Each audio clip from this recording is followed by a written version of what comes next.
Hey people, welcome back for another episode of The Jagged Edge. This is Ian here, co-hosting with Chris. Hey, how's it going, everybody?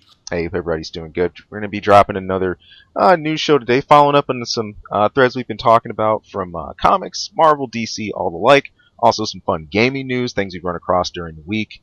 From trailers we've been checking out to just some, well, frankly, pretty sweet happenings that have been going on in different Well, communities. and some not so sweet. Yeah, yeah, and I know you're gonna jump into that one. Oh, yeah, I've got some stuff to bring up for some upcoming movies. At this point, I wish some of these topics would just go away. But they keep coming up. They keep coming up with new stuff. So, and it's interesting nonetheless. Yeah, bad rash, fresh controversy, whatever you want to call it. It's sticking in all the wrong Bad ways. rash. Ew. Ew. Oh man, but here's what I'm most curious about, and I actually do want to. I really want to jump into this one. You've been talking a bit about it since last week, and it was two things. I know you've had a lot of displeasure over the stuff that's been happening with Batman. Oh. But there was Batman, and there was another Batman related movie specifically, and I'm pretty sure you got some solid details on both of those. Well, I have what there is. It was kind of funny because, yeah, I mean, just about everybody now knows that, Ben Affleck was doing pretty much everything to get the Batman going. He's obviously playing the Batman. He's he was the writer. He wrote the script. He was producer, director. A lot of that dropped off. There was some drama about that for a little while. Nobody really knows what happened there except for them. But the end result was he wasn't the director anymore. So they've been searching for a new director. And earlier, in the last week or so, they've been saying that Matt Reeves was up for what? Nothing. Just this whole situation. It just Oh, Go on, man. yeah, Go yeah, on. it's messed up. Well, anyways, Matt Reeves, who was Warner Brothers' top pick to be the director for this, since Ben Affleck wasn't going to be doing it. It was kind of funny because the news that came out that the negotiations for him to be the director actually ended in a hostile way. They were not happy with each other. Basically, the reports that negotiations, Warner Brothers and Matt Reeves were yelling at each other. So initially it was said that, hey, there was talks, they ended very badly. Matt Reeves probably not going to direct this movie. It was actually it was announced today, official announcement on Warner Brothers, that he in fact will be the director for the Batman movie. Huh. So that includes also okaying the scripts, which we should get. We should get news as far as what's going to happen there with Ben Affleck. It's his script, and they have already, as it's been reported, they've altered it already in some fashion. So, but as the director, he's going to get the final okay on that, at least as much as you do. And then, of course, you get the production company that sticks their nose into it and stuff like that. Right. Anyway, so Matt Reeves, do you know, without looking at the notes I gave you earlier? I'm not looking blindfolded. Is there anything that you can think of that he's done that you like? There's one thing that pops up, and this is only because a few years back, this was literally just shoved into my face and didn't stop. Planet of the Apes. There was an advertisement during one of the Evo. I forget, it was like Evo 2015, I think, but it was Planet of the Apes, Planet of the Apes, Planet of the Apes, like every 3 seconds on Twitch. So I can't help but have Matt Reeves say. He directed Dawn of the Planet of the Apes, the sequel to the new trilogy. He's actually the director for the one that's coming out this year, War of the Planet of the Apes, which is the conclusion to that. At least as suspected, it's the conclusion to that trilogy, which will then tie into the original movies. Sweet. I had to look it up. I wasn't sure, and I was because I couldn't think of anything offhand. And then I was actually a little surprised and a bit upset with myself that I didn't know this. He has directed my favorite horror movie, Cloverfield. Haha. So that being said, I can't help but to like this now, and genuinely I do, especially from having that kind of background. Now, have you seen Cloverfield? I have not. You know me in horror. I know you in movies. I shouldn't have even asked. Hey! Who's seen Doctor Strange? So My gosh, shut up. it's all I'm gonna say. It's gonna be on DVD in less than a week. My feelings exactly about a few other things. No, that's true. That's true. That's true. Which character died in Rogue One first? This guy. Yeah, This this guy. This guy. Yeah. All right. So he's done Dawn of the Planet of the Apes, War of the Planet of the Apes, which we haven't seen yet, but also the trailer looks really good for that. Dawn of the Planet of the Apes was good. Did you see that? Yes.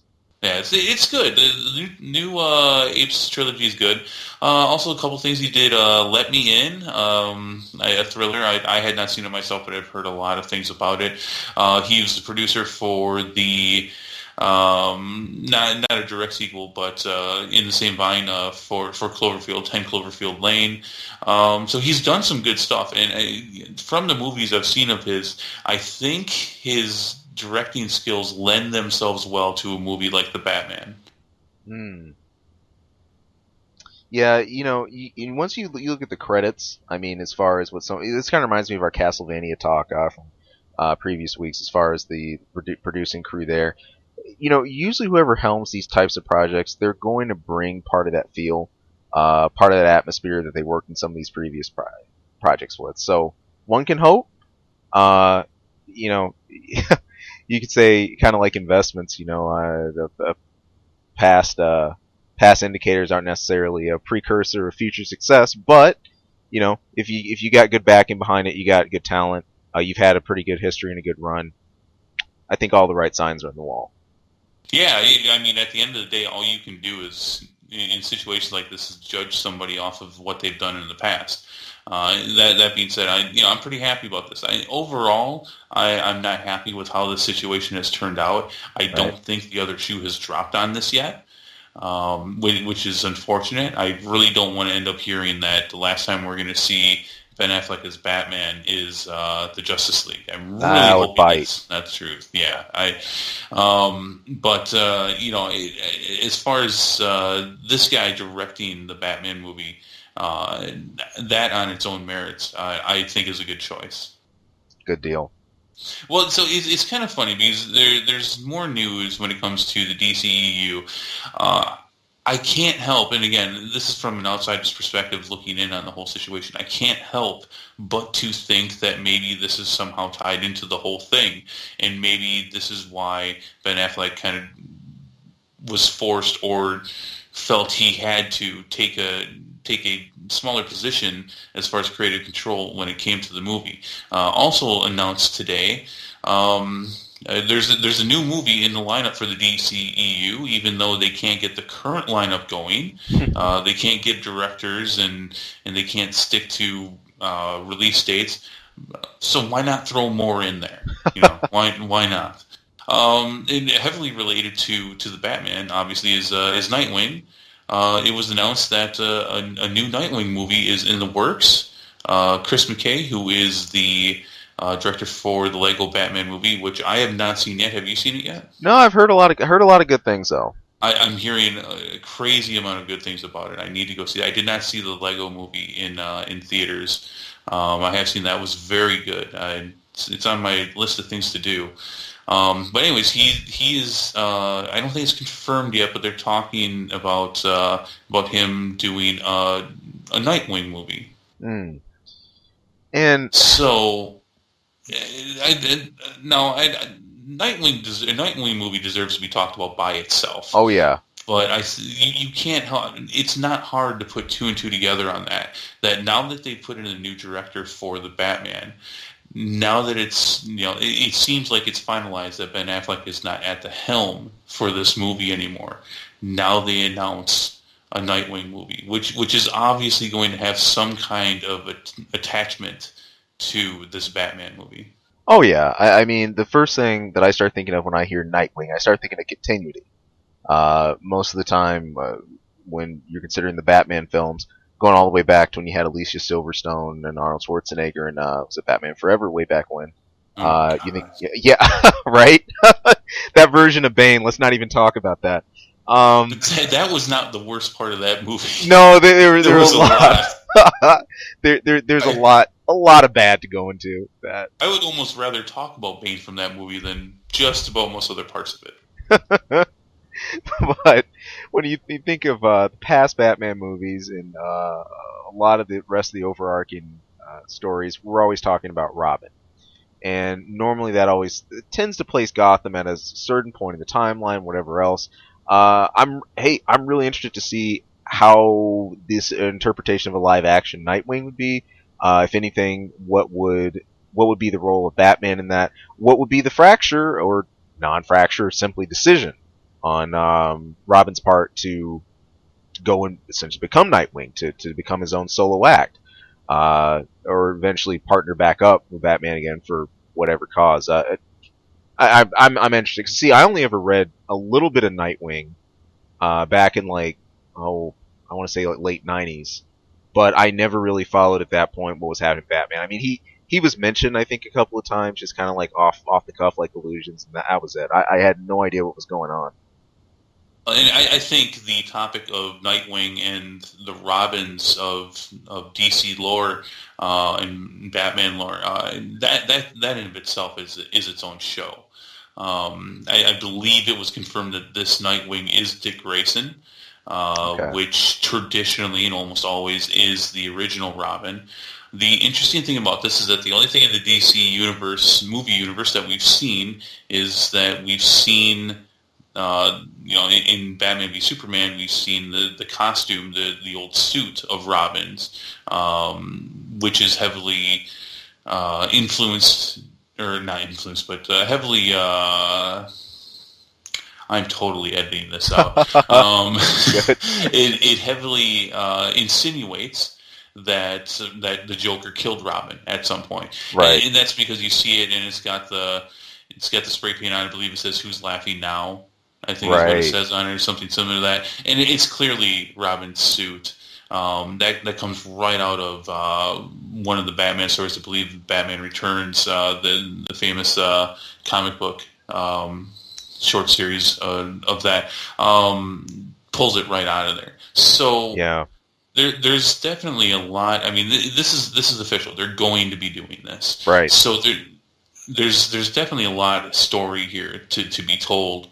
But back to the controversy here for a moment, and then we talk about Nightwing on its own merits. Yeah. I mean, you can't help but to think, well, maybe this is why Ben Affleck. Maybe this was the argument. They wanted to do a Nightwing movie, or at least a Nightwing movie in a certain way, Warner Brothers, and Ben Affleck was like, I don't want to tell that in this movie. I don't want to tell that story. Right. I mean, am I wrong in thinking that you have to come to that conclusion? No, not at all. I mean, especially when you see the movement of staff and who's at the helm of these projects, and then announcements that are following super close on the heels of. I mean, this isn't stuff that's like a year or two apart. I mean, we're working in months, or even shorter bursts of time like that. If anything, I think it's a call to these big comic moments you have, right? And, oftentimes I think these are the cash grabs that you see in some superhero films. I think you really accurately pointed out the Batman Returns timeline. I'm thinking back instantly now to Batman versus Superman, the Death of Superman arc. In the '90s when that hit, that was one of the biggest deals. And everyone said unbelievable. Who or what could actually kill Superman? There is nothing strong enough to do that. And then they create Doomsday, and there's that whole arc, and it was the Doomsday, and then subsequently the Return of Superman. Heck, Doomsday is still being echoed even now, like in DC. I mean, there was another recent arc with I think New 52 and some of the other stuff. Anyway, not to go too far off track with that. Point is, you have these huge moments now that are coming out in live action versions, and it feels like for the Batman series, this with potentially Death of Robin or a Nightwing split could be I think very well one of those similar moments brought up. I'm not. I mean, I'm a fan of DC. Right. I'm a fan of these characters. I don't follow the DC comics and the stories that closely. Obviously the biggest thing here is, well, how much do we know? How much does Batman know that Robin died? Right. Did he actually see a corpse? He's got his suit, so I would assume so. But then at the same time, we don't know which Robin died, Right. and Right. was there another Robin before that one? And that was Dick Grayson. That's now Nightwing. At the same time, if Batman's putting together a Justice League team and Nightwing's out there in this universe, why isn't he going to him too? Yeah.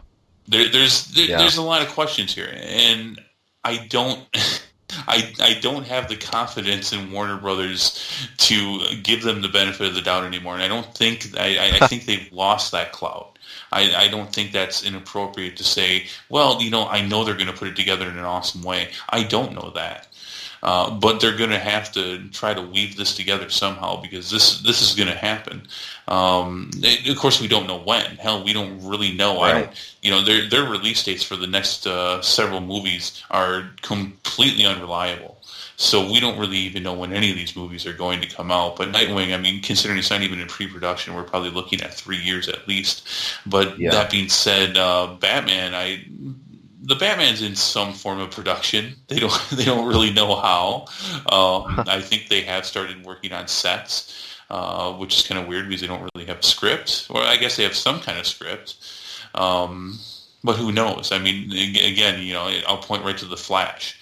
Yeah. And be like, well, we don't really know anything, and but this is as an official announcement as they can give. My personal feelings on Nightwing, I've always thought the character was pretty cool. I always enjoy it when comics can make that kind of a raw evolution. Right. This is a character that has spawned right out of the stories of Batman, and often enough, characters like that don't gain the popularity that Nightwing has. Yeah. Tell me too, if you don't believe that WB can manage to really bring a cohesive story together here, or it's questionable at the very least. What do you think in terms of villains? Do you think there's at least a chance of bringing an effective superpower into the play, both for Batman and for the Nightwing movie? I mean, heck, I'm not even sure who would be in the running for Nightwing. As far as an actor? Not as much of an actor. Well, hey, let's roll that in. Let's roll that into two questions then. A villain and an actor for said villain, if that's even something you can act. Like for example, I don't. Yeah, I don't know. Yeah. I don't know Nightwing well enough to say that. I mean, overall, my opinion is that DC has better villains than Marvel in both the comic book form as well as in the movies. They've got a lot more potential there. They've got a lot more to work with. The Joker, right. I think is one of, if not the best villain in fiction. Yeah, I agree. So that being said, Jared Leto's his portrayal was okay. He didn't completely fuck it up, but there's definitely a lot to be desired there. But and now that at the same time, Suicide Squad, that's supposed to be a team of villains. That did not feel like a team of villains. Right. That felt like a show or a movie about a couple villains that weren't villains at all, at least not portrayed as villains at all, and a bunch of people following behind. That were not really ever used in a movie that was supposed to be a ragtag group of villains. So, looking at how they've used other villains, let's see, Man of Steel. Oh, Zod. Zod was okay. Yeah. Zod was all right. And then you just said his name, and I can't remember it, from Batman v Superman. At the end there. Doomsday. Doomsday. That was, a lot of people have panned that. I didn't really, I guess from not being a hardcore fan, I thought it was okay. I actually thought Lex Luthor was all right. Yeah, a lot of people also panned that one, but I thought that portrayal was okay as well. So they were doing okay. Suicide Squad at the same time, that sucked. That was garbage. So I don't know. I don't know. I guess that's my whole point, is that I don't have the confidence in them to give them the benefit of the doubt. But at the same time, I was a big fan of Man of Steel. I haven't liked the other movies. There's definitely been a very cool portrayal of this universe. Although that the substance has been very lacking.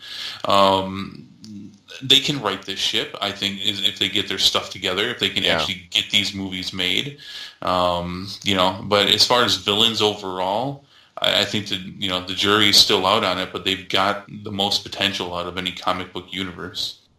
Makes sense. All right. Heck, that's a pretty good pan of DC. What about X-Men? You got faith in that?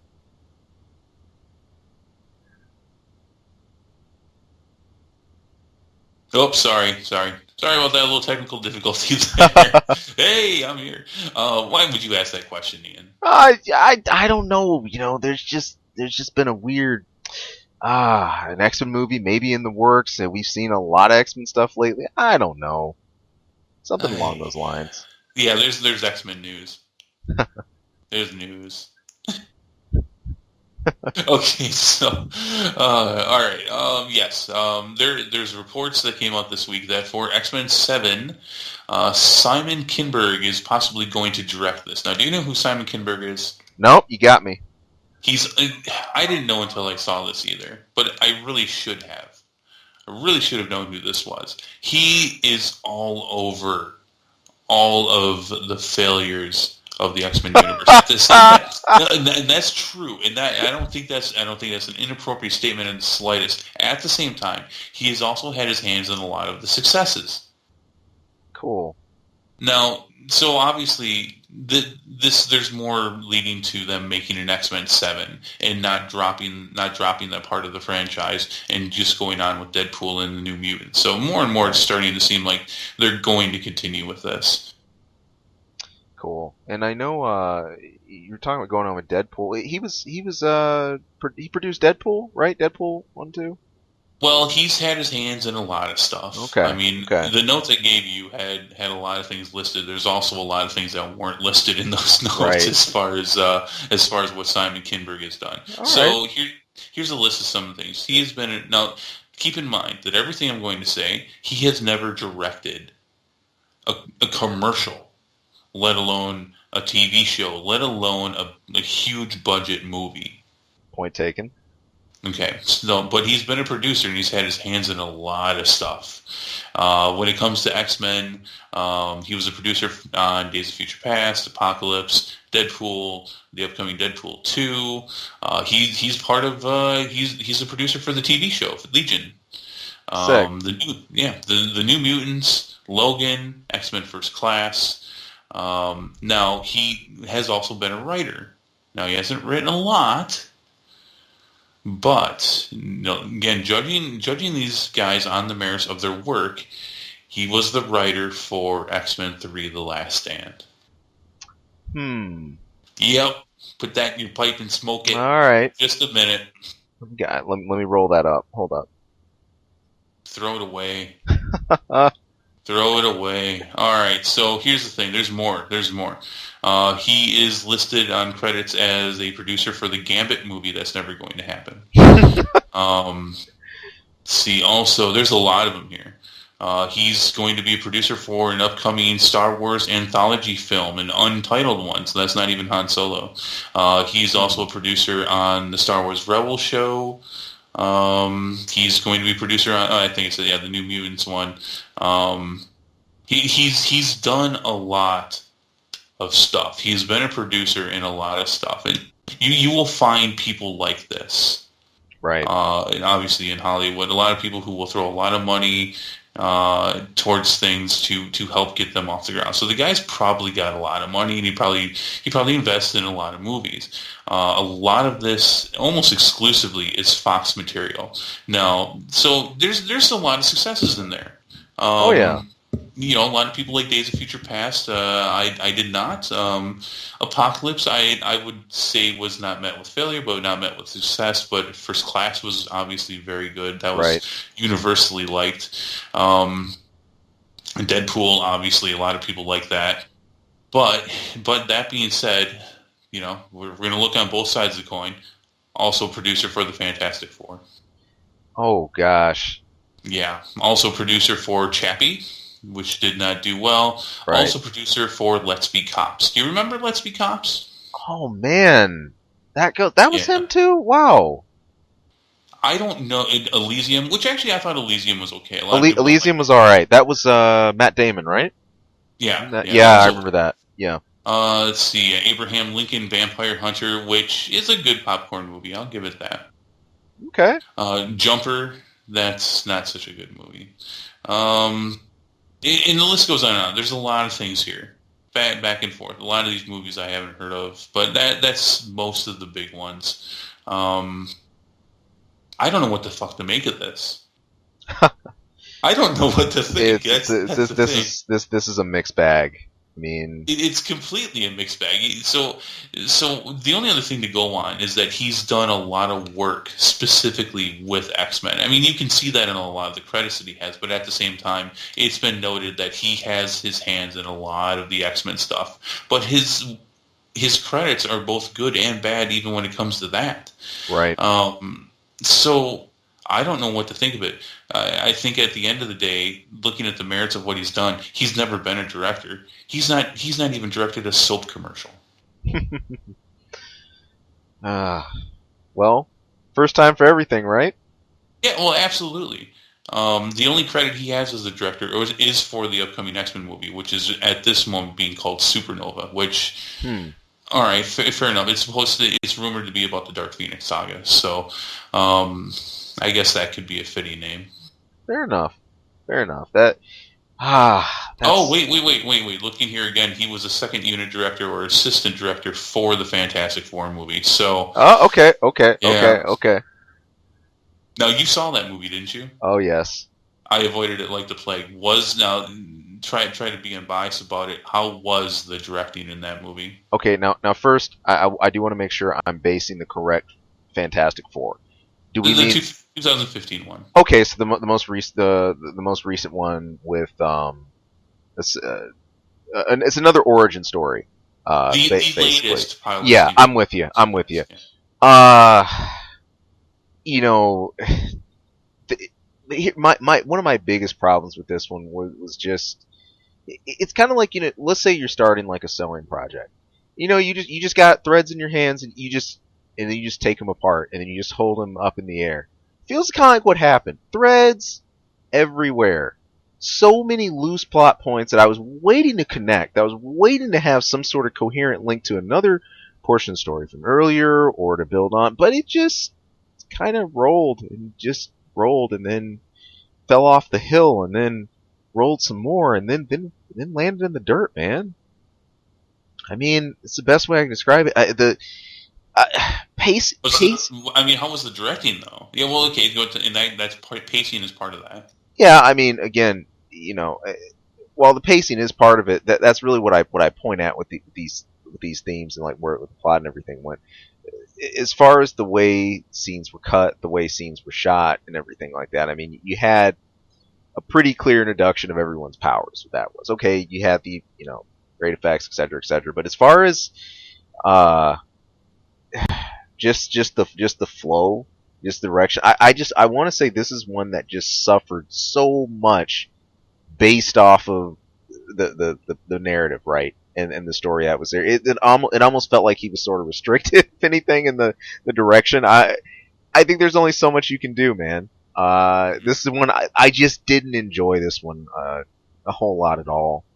Had a lot of hope for it, especially coming off some of the other Fantastic Four movies, kind of hackneyed Silver Surfer we had with the previous crew and everything like that. By the way, they had to tone him down a lot because he is Galactus level or higher than Galactus level. I mean, in terms of Marvel continuity, he's out there, but that's beside the point.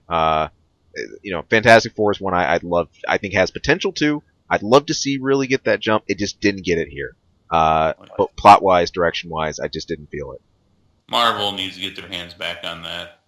They do. Yeah, they do. Fox has not done a good job. And they've had, okay, if I'm counting correctly, is that 3 shots at it?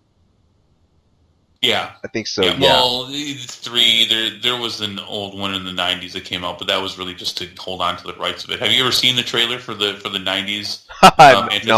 No, I didn't. Oh my god! Oh, it's so wonderfully bad. Okay, so miscellaneous crew for this gentleman. Star Wars: The Force Awakens. He was a creative consultant. Cool. Charlie's Angels Full Throttle. He was a script revisionist. Huh. What the fuck? Yeah, what? Oh man. Also producer. Hold on. What do you do here? Hold on. I lost it. Hold on a second. Oh yeah, producer also for Mr. and Mrs. Smith. Oh, okay. Angelina Jolie, right? Yeah, Yeah, and Brad yeah. Pitt. So producers can be anything. Producers can just be investors. Producers can have a lot of creative control. Producers can do next to nothing. Yeah, and most of the time, they're executive producers. Like, for example, Stan Lee's name is on every Marvel movie, be Oh it yeah. Marvel Studios or Fox or anything. His name's on everything. And he also plays cameos in just about all of them too. But he doesn't really have any input at this point. But a lot of producers are in that role. The only thing I really have to go off of again, which doesn't say much, like I said before, is that he is known for having to put a lot of care into the X-Men franchise. There's definitely been some hits and some misses with that. Right. But what does worry me about that at the end, though, is, and this is something we talked about a couple weeks ago, the continuity of that universe. Right. Right. If this is something he cares about, and that's how he shows he cares, him and I are going to have a couple problems. This is one that I almost would have said benefited from what happened in the Marvel comics with the Ultimate Timeline, aka with a younger cast, but similar powers and everything, and with the more traditional timeline. That is, the First Class timeline. I'd be totally cool if that was its own thing at this point, Yeah. completely separate from everything else, and then have the events that unfolded in the original three X-Men movies, the solo Wolverine movies, have those be on their own as well. But what can you say? I don't think there's much more to say except for we got to watch. I'm still not totally convinced that this movie's going to happen, and all the news that we've heard does not lead to this whole situation, this whole movie being something that can't be stopped. Right. I don't know. I did see X-Men Apocalypse. I did not go to the theaters to see it. So I don't even know if I see X-Men 7. Fair enough. Fair enough. I mean, if any, I almost want to say that's pretty much the closest you'll get. I mean, the last collab, and I think it's just speaking as a fan myself. We've seen a lot of the collab stories. I think it's always enjoyable to see some more of the solo stories. Wolverine's really spearheaded those. The solo films. Of course, we have Logan coming up. Of course, I know we keep hyping that, but definitely worth checking out. But in the same hand, you don't always see the others take off the ground as much. There's the figurative Gambit movie right now, Big F. Oh, that's never going to happen. Yeah, it's not going to happen. At least not in this current iteration. They will have to start all over, which is a shame because I guess apparently they've already sunk quite a bit of money in set pieces for that. Yeah, it's a bummer. I mean, so you got some foundations, you got some pieces there, but there's no one to pull all those blocks together at the moment. And again, this is one that I think this is something that worked, I think, in comics, and I think can work really well with the right crew as well. I think it's part of it's being adventurous enough to step beyond a lot of those comfort zones that have been established, aka with Wolverine, with Logan, and really starting to build those backstories, those known backstories, actually, just bringing them to the big screen of some of the lesser preview characters. I'm going to stick with the Gambit one for a bit. I would love to see that for so many reasons because, one, in the current X-Men continuing to be seen in the movies, he had such a short appearance. Mm-hmm. I mean, to my knowledge, it was just in X-Men 3, where he pops up briefly, with the more of a group of mutants, and then even then he's just kind of overshadowed. But no, man, no. That's the whole thing. That's how it's all fucked up, dude. No, he was a key player in X-Men Origins Wolverine. Hey, there you go. Do you remember that now? No, I'm trying to. You just he doesn't did me look on that like one. He barely looks like him. Of course, you know, what Nah, if there you was got me. going to be a comic character that didn't look like his comic book counterpart, it was going to be Gambit, because Right. there's no way that's a realistic thing that anyone would wear ever. Yeah, but no, he looks to be in his maybe mid to late 20s. He sees I can't remember all the specifics. It's been a while since I've seen the movie, but yeah, he meets up with Wolverine. They have a fight out in the alley. Gambit is the one that takes him to the island to go Oh confront yeah, Stryker. I'm with you. Yeah, I got you. I got you. Yeah, that's Gambit. That seems just totally out of my mind for a second. Well, yeah, it's because it's garbage. Yeah. And why would you remember it? But you know, and then who were they going to get? Channing Tatum Right. to play him, and so there you go. Oh man, you can get me upset about this shit. How the fuck does any of this make any sense at all? Okay. Whoa. Okay. Hold the phone on that then. Jump to something semi X-Men related that is awesome right now. You caught the episode this week for this one. I know. I did. I filled you in last week. Tell me a bit about this week's episode of Legion. And I caught last week's as well, which is good. I liked last week's show. This week's episode of Legion was good. It was definitely more of the same. And I enjoyed it. I would give it a solid 3.5 to 4 mind-blowing stars. I'm a little concerned though, because it feels like from this third episode they're already starting to lose traction. This was, and again, it was great. We got to see some new powers of Legions. They definitely got to know the characters a bit more. You're going to catch this week, right? So that we can talk about it next week. Okay, so I think what bugged me is that it felt like the story went nowhere. It felt like it's already just it's losing traction. Right. It's good, and I'm definitely going to watch this whole season. Right. But at the end of this episode, it was like, where did we go? What did we do? Right. And it was next to nothing. And there's only 8 episodes in this season, so they don't really have a lot of time to waste. So it was one of those things where they probably could have wrapped up this episode in maybe half or maybe even a third of another episode. But that's okay. That's all right. That's fine. I'm a big fan of The Walking Dead. I can definitely handle them wasting episodes. Right. Yeah, that's something that you're not a Walking Dead fan. You don't know they do that all the time. There's a lot. There's a lot of episodes that just don't need to exist, but they do it. But it was still very entertaining.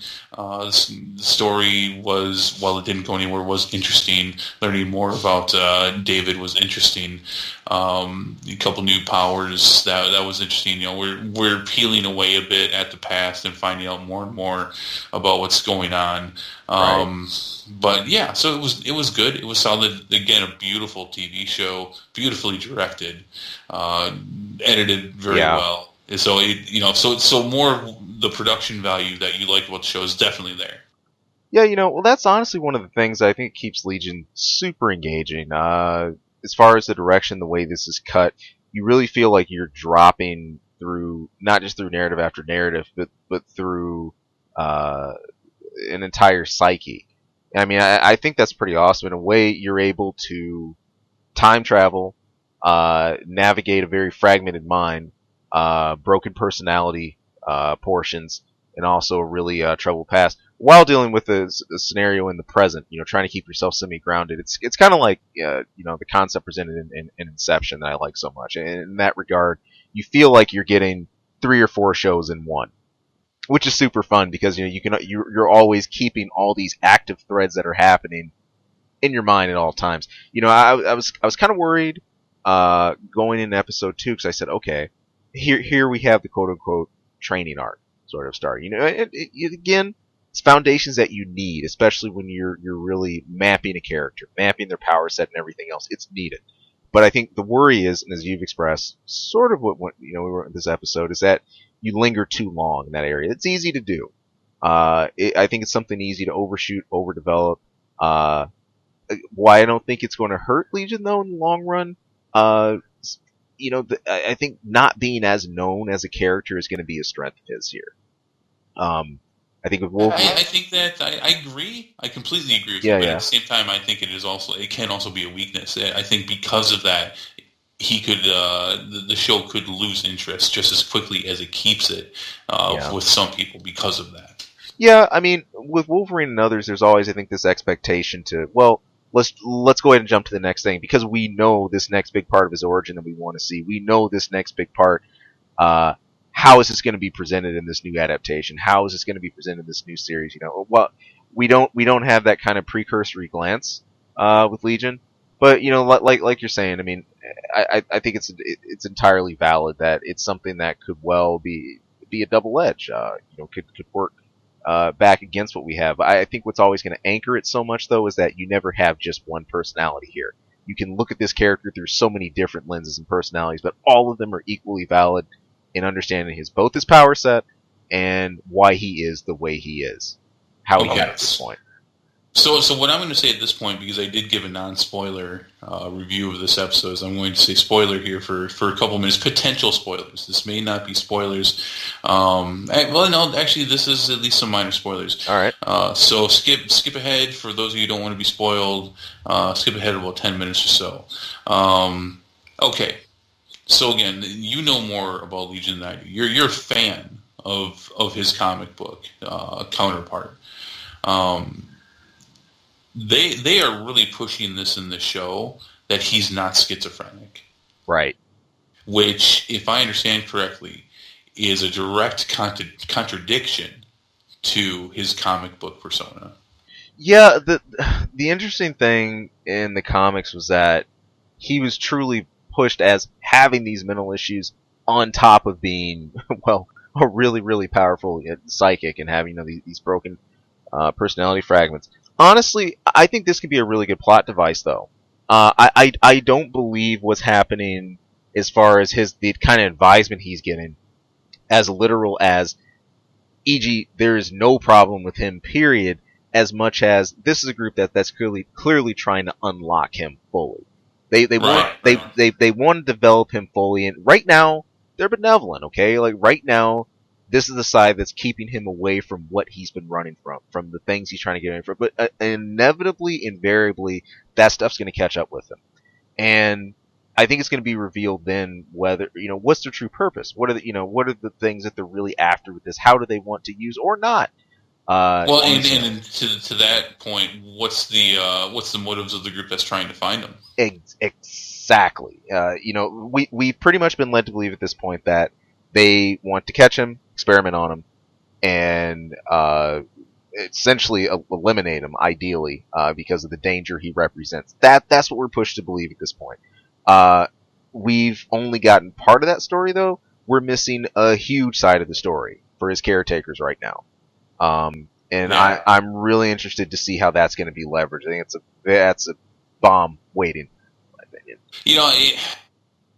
I think you need to see this week's episode. You have a lot more insight into the character than I do. I have a general understanding, a very general understanding of the character from the comic books. I know they've already gone off the beaten path with that a little bit, especially because in the comics, I mean, he is a villain and he's not anything else. I mean, they make him. They allow you to have compassion for him, but he is a villain, isn't he? In the comics, there's no ifs, ands, or buts about it. He was maybe a tragic villain, but he is a villain. Yeah, he really walked this line. There were a couple of. Well, here's the deal. There were two really major arcs with him. There was the Legion Quest arc, if I remember right. This is when Mystique got involved in his story, and she actually tracked him down for what he did. He murdered a character, and in the same hand, way later on, he's in another arc called Return. He's discovered alive again. There's a whole lot. I'm not going to go into everything that happened in the previous arc. It's a lot. Oh, that's fine. It's an X-Men story, so there's really way too much involved to begin with. There is, but point is, and then again in the last arc, it's a bit more of a redemptive story. Once he's found, brought back again, there's a softer side to one of these personalities that comes way more to the forefront. So, there was always. I always felt a really fine line. I could never quite associate this guy the same way as I could say, an Apocalypse, or like the Brotherhood of Mutants in the early days, or like the Phalanx or something like that. None of those. So, I mean, definitely something that they're not pushing. And the show is not in anywhere where they, where they have to retcon, or they're not at any point where they would be contradictory in changing this at this point. But the show definitely seems to be going in a direction of he's not schizophrenic, and that the reason why he believes and other people believe he's schizophrenic is because of how he had to react and what he had to do to deal with these powers that he didn't understand and couldn't control, Right. of which at least perceived him to be schizophrenic. But Right. that, again, to clarify, that is not the case in the comics. He is schizophrenic. Right. To as far as for what I know, yes. So, as a fan, how do you feel about that? I'm indifferent to it, and I enjoy what they're doing. I have to say that I think that's not quite as daring and ballsy.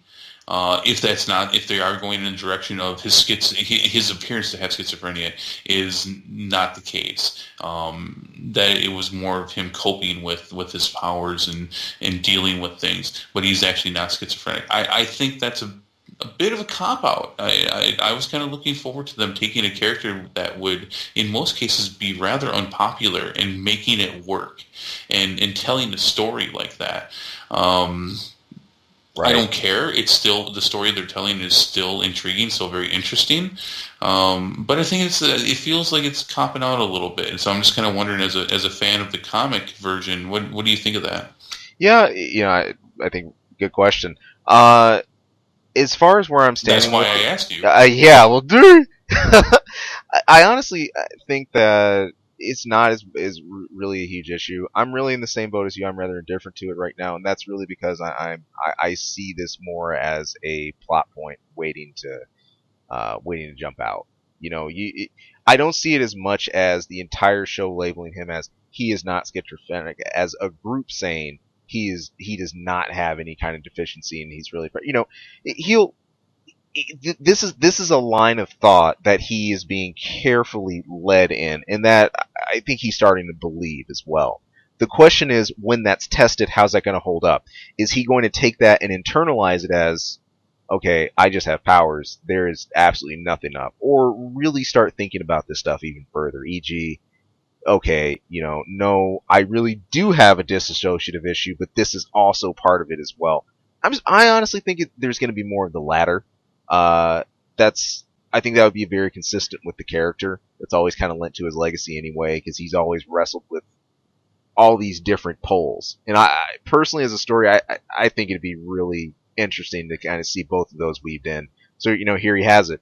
What a group told him, the truth he knows himself. Obviously, he knows that he has powers at this point. But how does he rectify the two? Do the two meet at all, or not? Is one a fabrication?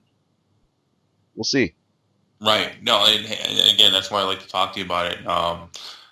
Specifically, this show, because you've got some insight to it that I just don't.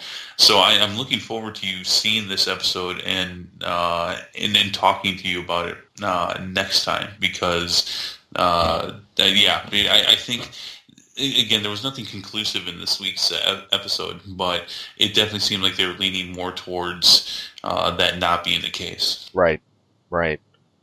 So, but it could be misdirection. Could, very well could. I want to say no at this point, but there's still so much fresh about this whole world we're being introduced to. I think it's too early to throw any towels just yet. So. All right. So spinning now, us. Yeah, you've got some news now that you would like to share with the folks. Spinning us right over into gaming. A couple of things that really jumped out at me this week. There's two big trailers that dropped today. One is for Injustice 2 that shattered alliances. Injustice, this has been a big game not only in EVO, World Fighting Game tournaments as well, but this is one that's sort of right alongside MK at the time, or roughly when it came out. I can't really equivocate the two because they're obviously, different, but superhero fans really, dug Injustice. This one really got a lot of press, and so naturally, Pushing for that second game, really upping the physics, upping the ante, and everything else is really sweet to see. Well, it's made by NetherRealm Studios, so if it seems similar to Mortal Kombat, it's probably because the same people made it. Yeah, I mean, I meant more like in the terms of like the release timings. Like these were always two games that I felt like I couldn't say MK without saying like Injustice or like vice versa. Sure, sure. Well, yeah, I mean, and besides the developers, I mean, which is kind of why they're so similar. But I mean, the play style, the feel, Oh the yeah. look is very similar. Oh yeah. I mean, right now this one's set up for a May 18th release. Is what I was looking at. I think Darkseid, a couple of other major villains, are looking to make a play in this one. So pretty sick. You know, they borrowed in, some things that I'm gonna go far with this one. I dare say Injustice borrowed a little bit from games like even Dragon Ball Z Budokai, with the whole the way they use like cutscenes for certain attacks. Like Superman has a couple of ridiculous moves where I mean he'll just like pound somebody all the way up, God knows how many feet in the air, you know, way through the clouds and everything. Does the whole Dragon Ball style, you know, hits from behind, catches, throws back down, everything else. You know, it's crazy, but everyone has their own flair, and it's really cool to watch. Wonder Woman bringing in the shield, the sword, the lasso, all that good stuff. You know, Supergirl using the heat vision, etc., etc. It's now I don't own the first Injustice myself. I played it a little bit. Same with MK. This is one that I never picked up, and I'm really on the fence about picking this one up as well. Really, when I start talking 3D fighters on a 2D plane, I tend to start thinking like Guilty Gear or something like that, or just give me a full 3D fighter, give me my Tekken for goodness sake. But Come on, right? I loved Tekken back in the day. You're not still holding on to that thing, are you? No, hey, look, hey, I won't lie. Tekken, competitive Tekken now, if it's Tekken Tag, it's awesome. Now, if we're talking single Tekken 6, okay, look, here, this is my impression of the last years of Tekken. Literally, two skilled players dashing back and forth, back and forth, back and forth, wave dash, wave dash, wave dash. Oh, first person to catch a launcher, you're dead. Like, it's turned into Juggle City, and it started with the wall mechanics and everything that got introduced as of Tekken 4. This got built and built and built with the whole launcher system. The reason why I still respect tag so much is because, not only because you have double health bars, but using two characters, there's a lot of creative technical ways to, break large combos, to interrupt, to parry, to do special tag-ins. It's a really technical game. And plus the fact that you can do it with 4 people, it's just awesome. But, single Tekken though, I get it, man. I get you. So, with Injustice though, I'm still excited for it. I'm wondering if it's going to appear at EVO, even if it appears as like a side game or whatever else. I'll look forward to it. This is one of the tournaments that tends to pop up as an in-between each year, like between MVC, Street Fighter, some of the major ones. But hey, I'll get my popcorn and tune in. Gladly, I love watching this one played. This trailer was beautiful. Beautiful trailer. The last trailer was great. I've been watching a lot of beta videos on this game. I did not play the original Injustice, although to its credit, it was an absolutely phenomenal game from what everyone says. Extremely popular. The storyline behind it spawned its own consistent universe. It did. Comics. It did. It was a success in every way, and this looks like it's going to follow up and be fantastic as well in every aspect of the same way. I obviously, we've said how much of a fan I am of the Mortal Kombat franchise, and what spawned from Midway to NetherRealm Studios. Yeah. I'm a big fan. I probably won't play this game. I'm already 5 games deep and about a year behind in games. So, yeah. But watching this trailer you showed me this week is like, maybe I should pick this up. This looks great, and yeah.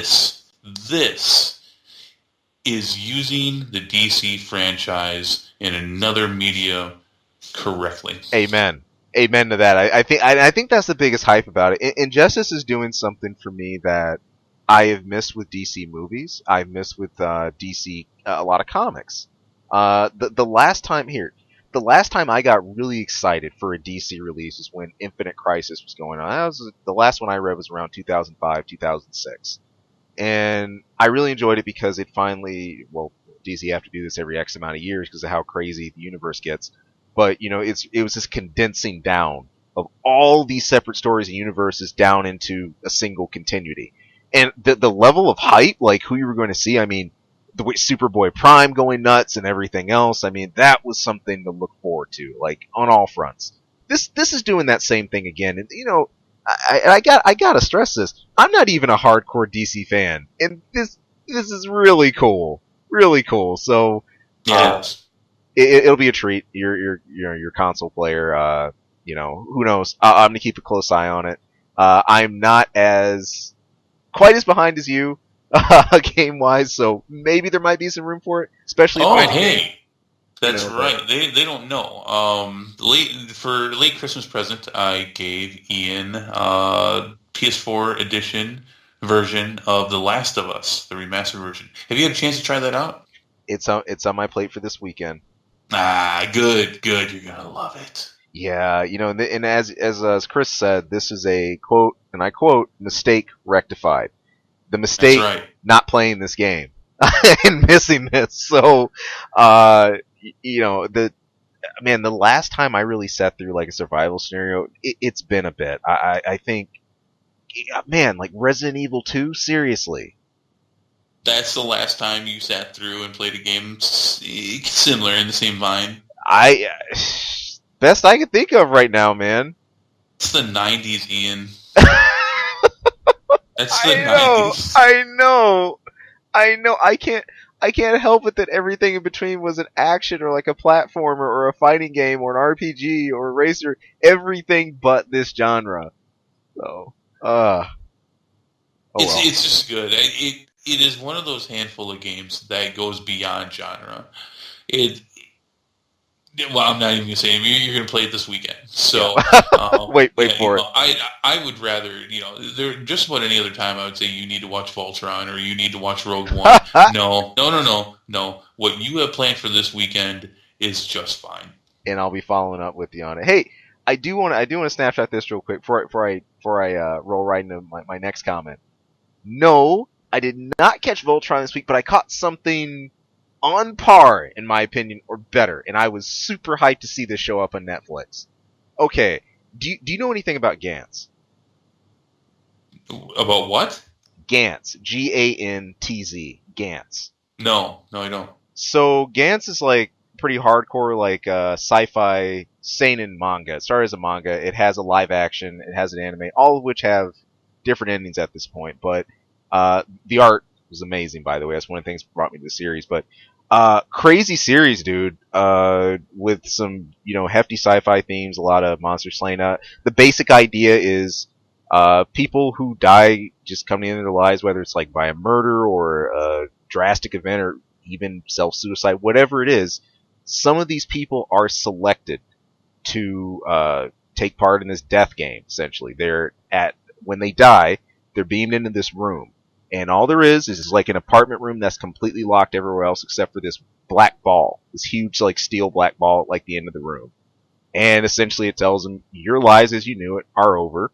That's how the cookie crumbles. Now, go kill this thing. And it sends them on missions to go and slay aliens, essentially. And it is a crazy series. The amount of turns and everything else it takes. Anyway, there is a CG that has been hyped for a good while now. I was following this in 2016 a lot, called Gantz Zero.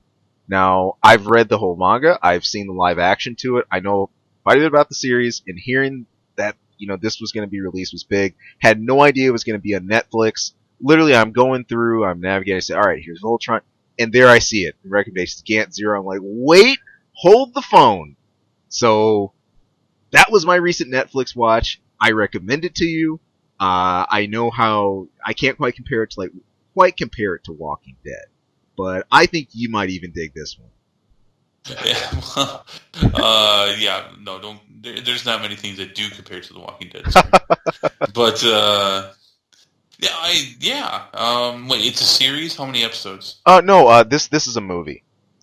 So this is a movie based off of it. Okay. Right. It pretty much takes one of the most important sections right out of the manga and gives you a movie adaptation of that. It's called basically like the Osaka incident, and And it's this is an anime. no, it's a CG film. Oh, okay. So okay, fair enough. It's animation. All right. There you go. Yeah. Well, I've got a pretty big list of things on Netflix right now, but yeah, I'll check it out here soon. You might be pleasantly surprised. See, but who knows? I do want to talk a little bit more about gaming. This was something this happened with Steam recently. You know, we've just been talking about Steam recently and some of the indie community and the support they're in and everything else. Well, it's almost like the controversial issues can't stop. Turns out there's an additional 10% tax being added on to Steam games from if you purchase them from the Australia region. And Who's putting that tax on there? Steam, just for purchases, straight up. Yeah. What's up, GameSpy? Yeah, you know, Steam, they actually sent this out to developers. Others, they were saying, hey, you know, we're putting a 10%, and this is called, I quote, a goods and services tax to all purchases made in Australia in July. The end result, basically, well, like I said, Steam games just becoming more expensive in Australia, just straight up. The interesting thing about this is there have been some sources that have pointed that this is a larger rollout across different countries. I know because starting this March, actually coming up next month, Steam's going to be adding sales taxes to Switzerland, South Korea, Japan, New Zealand, Iceland, South Africa, and also India. Yeah. Is there an explanation for this? They've spoken a little bit about like how the VAT tax is going to function and everything like that, but as far as just a raw as a why, besides it being a quote unquote like goods and services, not that I've been able to find yet, and I do want to dig a little deeper just to see if there's anything else. But at a glance, I'm not going to lie, this strikes me as wacky. So they're not saying, so in the press release about this, they're not saying in lieu of the additional taxes that we as Steam have had to pay for years to provide our services to the Australia region of the world, we now have to do this tax. There's nothing like that. They're just like, hey, we want more money and you're going to pay it. It's more, I want to say it's more the former. In all honesty, because see, here's the thing: like the rollout, full rollout for Australia isn't going on until July. But I mean, it's just been announced that like this is also one of those regions that's being stapled onto this whole list that's actually being rolled out. So, has there been a change in who heads Steam or some of the people that are in control of these decisions? Is there anyone new? I have not seen a change of hands or a change of company heading. All right, GameSpy. Yeah. Oh, the funny thing about that is that most people are like, why is he calling him GameSpy? Exactly. Yeah. Exactly. Let's see. This is interesting. But the main thing is I honestly follow the tax law issue. I really think that's what this comes more down to, instead of them just arbitrarily saying, well, we just decide that this is worth this now at this point. I don't think it's that draconian, but still. So I'm sorry. Let me ask you real quick. What was your news source for this? 3. It was actually 4 that all confirmed the same. I had VG247. PC Games In. Also, there was a slot on Reddit for this, and finally, here, let me get you my 4th source. Well, I mean, that's plenty to kind of partially answer my question. My next question to that is, I'm sure that there were comments, and I'm sure there were defenders of Steam. Yes. Did anyone cite like on Australia's end, them having to charge Steam more money for anything. Is there a reason? Is there a reason that they're doing this for counteracting additional charges that they're facing? Yeah, I mean, the, I think this requires an examination of the new tax law and like where those jurisdictions fall, right? I mean, and I'll be honest, that's one I haven't delved fully into exactly looking into it. But let's see if we can look at it a second. Um, as far as I understand, okay, so on this part of this list of 10 countries, I outlined some of those a bit ago. There is a new zone of tax jurisdictions, right, requiring a sales tax to be applied to digital goods and services specifically. And instead of Steam is doing its rollout of what they're going to tax, yes, but it's not as much them creating that list as that being handed to them as, okay, these are the countries that are in this jurisdiction zone. These are the zones that will be obeying that tax. How will you conform to match that? And so, Okay, as so a result, this they is match a them to reaction. rollout. This is a reaction, yes. Okay, so they're not quite GameSpy yet. Right. Yeah. So, God and damn it, I should, they're getting there. I They're should, getting close. no, worth the explanation. That's something I should have stated a little clearer at the beginning of this, but no, heading there. I still have an eyebrow raised, just kind of looking at the corner of my eye, but nonetheless, it's interesting when you think about, I think there's this widespread tendency to think about, hey, if it's a physical, tangible thing I'm holding, okay, I can get that. There's import, export taxes, etc. But when you think of something downloaded, digital goods and services, uh, this is something that is very active, constantly developing. We're especially in U.S. society, we have not fully shaped our policies on how we're handling everything digital, whether that's goods and services, IP law, and everything. So much of this stuff still has gray areas, and there's a lot of trying to figure this out without trying to overreach, of course, without trying to underreach, and no one gets a profit. But it's just a lot of activity, man. I'm still pissed that we have to pay sales tax on things we buy online now. Yeah, it's wild. I'm still upset about that. That was awesome for years. Like, I don't have to pay taxes. But no, it's been like that for several years now. I think Yeah. at least. But Yeah, it has. yeah, it still irks me a little bit because I remember that. I was like, oh, it's so cool. No taxes. Okay, so this is a reaction to something else. All right, so I'll lay off the GameSpy reference then. They just skim by again. Barely. Still. Want to pan over to medicine real quick. Something really interesting. This is actually for a treatment of something that's well, we really haven't had to deal with it as much, but our treatments are very outdated for this. Specifically, I'm talking about a parasite. Humans call it the whipworm. Try to say that 5 times fast. I could hardly even say it 1 time. So don't even. This is still something pretty widespread. It's affected roughly about 500 million people. Can impact physical, mental growth. The good news is there was a recent clinical trial at University of Manchester and Oxford, University College in London, that actually effectively managed to kill this thing at the egg and the adult stage. I think why this is significant, why this is important, the last real solution we really came up with for whipworm was based on 1960s drugs that were developed for livestock and really don't have a very good success rate in people. Also, we don't really have any active vaccines available for that. So it's just one of those weird things you just never think about, but that's a thing and that's actually still out there.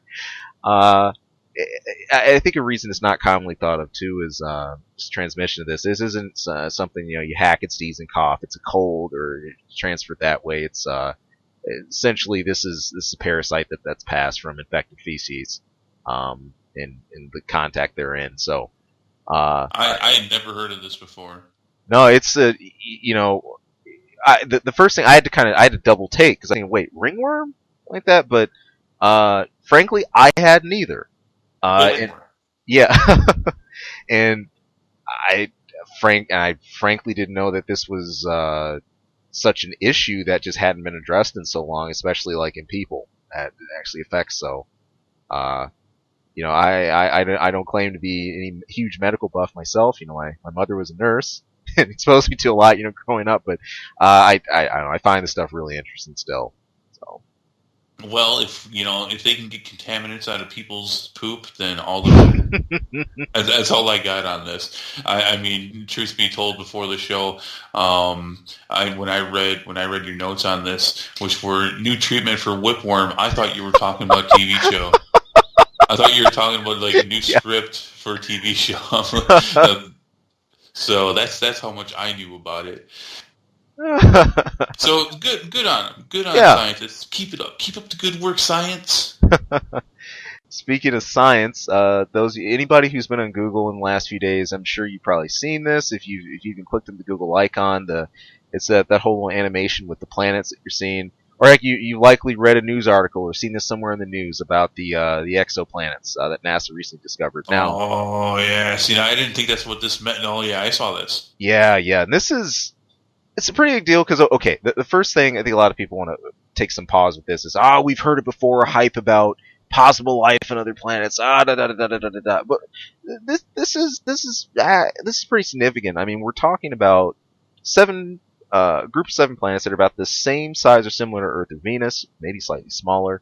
They're around a much dimmer star than our own. But the excitement about this is they're finding at least multiple instances of these planets in the Goldilocks zone.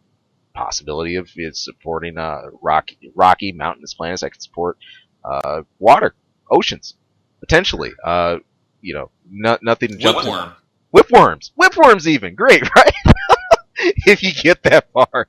That's where it came from. There, we just made a movie. better than X-Men 7.